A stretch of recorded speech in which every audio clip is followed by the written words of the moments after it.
Assalamualaikum warahmatullahi wabarakatuh. Perkenalkan saya Zahra Zulfianisa dari Program Studi Akuntansi Semester 7 dengan NIM 23 2017 0033. Video ini dibuat untuk memenuhi salah satu tugas mata kuliah riset dan seminar akuntansi dengan dosen pengampu Ibu Sari Mujiani SEMM MAK. Dalam video ini, saya akan menjelaskan tentang perancangan dan penerapan sistem akuntansi masjid berbasis Excel pada Masjid Al-Hidayah Lubang Buaya, Jakarta Timur. Dan pada pembahasan kali ini, saya akan membahas mengenai latar belakang, tinjauan pustaka, dan juga metode penelitian pada judul yang saya ambil. Kita mulai pada sejarah Masjid Al-Hidayah. Masjid Al-Hidayah ini terletak di Jalan Yusufiyah RT 6 RW 1 Lubang Buaya, Jakarta Timur. Masjid ini didirikan pada tahun 1956 dan didirikan di atas luas tanah seluas 700 meter persegi dan luas bangunan 500 meter persegi. Masjid ini dibangun atas dari tanah wakaf Kiai Haji Hashim, Kiai Haji Angkik, dan Kiai Haji Abuya Yusuf. Pada saat ini, masjid ini dipegang dan diketuai oleh Bapak Ahmad Fauzi, selaku cucu dari Kiai Haji Abuya Yusuf. Sistem pengelolaan keuangan di Masjid Al-Hidayah ini masih menggunakan sistem manual.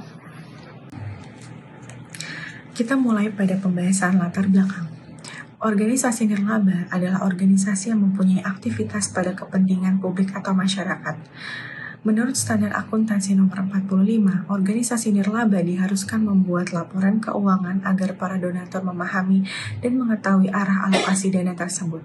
Prinsip transparansi dan juga akuntabilitas yang dilakukan organisasi nirlaba dapat mencegah praktik pencucian uang atau money laundering, menurut Sitorus 2013. Ada banyak sekali organisasi nirlaba di Indonesia, salah satunya adalah masjid. Masjid merupakan bagian dari entitas publik, yang salah satu fungsi masjid adalah untuk mengelola dana dari publik, baik dana sedekah, wakaf, infak, maupun zakat. Dan untuk membuat pelaporan keuangan dana masjid yang baik dan akurat, dibutuhkan penerapan akuntansi yang sederhana dan juga mudah diaplikasikan serta mudah dipahami oleh penggunanya. Dengan demikian, pengguna akuntansi yang memadai dapat memperlancar organisasi mengelola keuangannya, mulai dari perencanaan, pengawasan, serta pengambilan keputusan. Untuk itu, pengabdian masyarakat ini dilakukan untuk mencarikan cara bagaimana mengelola keuangan masjid dilakukan secara efektif dan sesuai dengan standar akuntansi yang berlaku. Karena pada saat ini masih banyak sekali masjid yang belum melakukan penyampaian pelaporan keuangannya dengan benar. Keuangan dilaporkan masih ala kadarnya dan tidak sesuai dengan standar akuntansi yang berlaku. Kelemahan-kelemahan yang terjadi pada pelaporan keuangan masjid. Dalam menjalankan kegiatan operasinya, pengurus masjid hanya mengandalkan asas kepercayaan untuk setiap kegiatan transaksi masjid. Pencatatan yang kurang rapi, kemudian hanya mencakup penerimaan dan pengeluaran saja tanpa memperlihatkan jumlah aset yang dimiliki oleh masjid. Belum dilakukan pencatatan aset non-kas yang dimiliki masjid, sehingga hal ini membuat sulit mengetahui posisi keuangan masjid yang sebenarnya, yang masuk tercampur aduk dalam satu rekening sehingga besar kemungkinan dana tersebut tidak tepat dalam pendistribusiannya. Kasus ini terjadi pada Masjid Al-Hidayah. Meski sudah membuat laporan keuangan, namun hanya sebatas penerimaan dan pengeluaran saja, dan tidak terorganisasi dengan baik. Bukti transaksi tidak disusun berdasarkan kegiatan aliran kas dan jenis kegiatannya, bahkan ada beberapa yang ditemukan tidak ada bukti transaksinya. Kondisi ini seringkali menjadi permasalahan pada saat muncul laporan pertanggungjawaban kegiatan. Lalu bagaimana sih caranya agar pengurus masjid dapat melaporkan kegiatan pendanaan masjid dengan benar? Untuk itu dibutuhkan suatu sistem pencatatan akuntansi yang sederhana, yang mudah dipahami dan juga diaplikasikan bagi pengurus masjid, dan dapat dievaluasi serta mudah pelaporannya. Sesuai dengan Standar Akuntansi Nomor 45 Tahun 2011 tentang pelaporan organisasi nirlaba, bahwa organisasi nirlaba harus dan berhak untuk membuat laporan keuangan dan melaporkan pada para pemakai laporan keuangan. Pembuatan laporan keuangan tentu memerlukan alat bantu yang akan mempermudah pekerjaannya.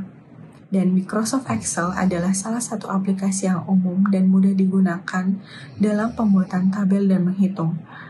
Tentunya hal ini berkaitan dengan pembuatan laporan keuangan, sehingga Microsoft Excel dapat dijadikan sebagai alat bantu sistem akuntansi pembuatan laporan keuangan. Dan tinjauan pustaka pada penelitian kali ini adalah sistem informasi akuntansi adalah sekumpulan komponen yang saling membentuk jaringan kinerja dan saling berhubungan untuk mencapai suatu tujuan. Informasi memerlukan data yang telah diolah menjadi bentuk yang lebih berguna dan dapat dijadikan sebagai dasar pengambilan keputusan. Sistem informasi merupakan serangkaian langkah-langkah atau prosedur yang digunakan dalam memproses data menjadi informasi untuk para penggunanya. Informasi yang dihasilkan nantinya digunakan dalam membantu pengambilan keputusan. Jadi, sistem informasi akuntansi merupakan suatu sistem yang memproses data keuangan hingga menjadi sebuah informasi keuangan yang dibutuhkan manajemen untuk mengambil keputusan, menurut Nurjanah 2021. Kemudian pelaporan keuangan masjid. Masjid merupakan bagian dari entitas publik nirlaba yang salah satu fungsi masjid adalah untuk mengelola dana publik, baik dana sedekah, wakaf, infak, maupun zakat. Untuk dapat membuat laporan keuangan dana masjid dengan akurat, dibutuhkan penerapan akuntansi yang sederhana dan mudah diaplikasikannya, serta mudah dipahami oleh penggunanya. Dengan demikian, penggunaan akuntansi yang memadai dapat memperlancar organisasi dalam mengelola keuangannya, menurut Halim dan Kusufi 2012. Dalam metode penelitian kali ini, ada 3 tahap. Yang pertama, tahap wawancara, observasi, dan pendokumentasian. Tahap kedua, tahap penyusunan langkah-langkah pelaporan dan implementasi. Setelah memperoleh data, mulailah disusun langkah-langkah pelaporan keuangan, kemudian dibuat format Excel-nya sesuai dengan bagan alir kegiatan keuangan masjid. Setelah itu, dicobakan dan dilakukan pendampingan terhadap pengurus yang akan menggunakan sistem akuntansi. Dan tahap yang ketiga adalah tahap evaluasi yang bertujuan untuk mengetahui tingkat keberhasilan penerapan sistem akuntansi yang berlaku. Metode penelitian yang pertama yaitu jenis penelitian. Penelitian ini merupakan penelitian pengolahan data yang menjelaskan pengaruh dan hubungan yang dinyatakan dengan kalimat. Kemudian jenis data dan sumber datanya yang digunakan dalam metode penelitian ini berupa data primer yang berasal dari survei dan juga wawancara dengan Ketua Masjid Al-Hidayah Bapak Ahmad Fauzi. Teknik pengumpulan datanya yang dipakai oleh penulis adalah wawancara dan juga observasi. Penelitian lapangan yang dilakukan dengan mengajukan pertanyaan secara lisan kepada pihak terkait dan melakukan pengamatan fisik ke objek yang bersangkutan. Populasi dalam penelitian ini adalah Masjid Al-Hidayah yang berlokasi di Jalan Yusufiyah, Lubang Buaya Cipayung, Jakarta Timur. Dalam penelitian ini, sampel yang digunakan adalah prosedur proses pencatatan kas masuk dan juga keluar, beserta dokumen pendukung prosedur pada Masjid Al-Hidayah. Data diperoleh melalui metode wawancara terbuka dengan memilih informan sebagai sumber data. Sekian presentasi dari saya, kurang lebihnya mohon maaf. Wassalamualaikum warahmatullahi wabarakatuh.